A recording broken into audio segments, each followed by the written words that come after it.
আচ্ছা, আমি যে এই পুরো ট্রিপটা করলাম, এই যে গ্যাংটক থেকে নর্থ সিকিম যে পুরো ট্রিপটা করলাম, এই ট্রিপটা আমি করেছি ট্যুর কিংডম থেকে। তো তাদের এক্সপিরিয়েন্সটা আমি একটু বলি।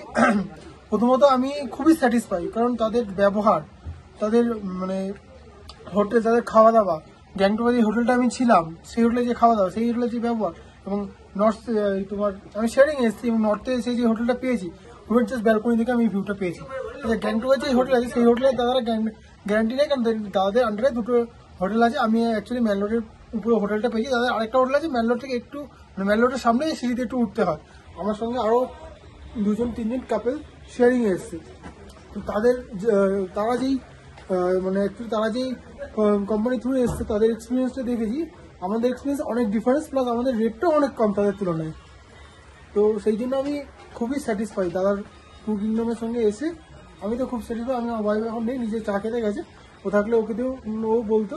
আমরা দুজনে খুবই হ্যাপি। ভালো হোটেল, ভালো খাওয়া, গ্যাংটকে খুব সুন্দর হোটেল দিয়েছি বলে ম্যানলোরের উপরে দাদাদের দুটো হোটেল যখন যেটা অ্যাভেলেবেল থাকে সেই হিসেবে তোমরা হোটেল পাও। আমি একটু অফ সিজন বলতে অফ সিজন এখন আসছে, বাট একটু অফ সিজন। তো আমি ম্যানলোরের হোটেলটা পেয়ে গেছি। তাদের আরেকটা হোটেল আছে ম্যানলোর থেকে একটু উপরে, সিঁড়িতে একটুখানি উঠতে, ওখানে একটা হোটেল আছে, ওখানে তোমরা পেতে পারো যদি একটু সিজন পিক সিজন চলে। তো সেই হিসেবে তোমরা দেখে নিও।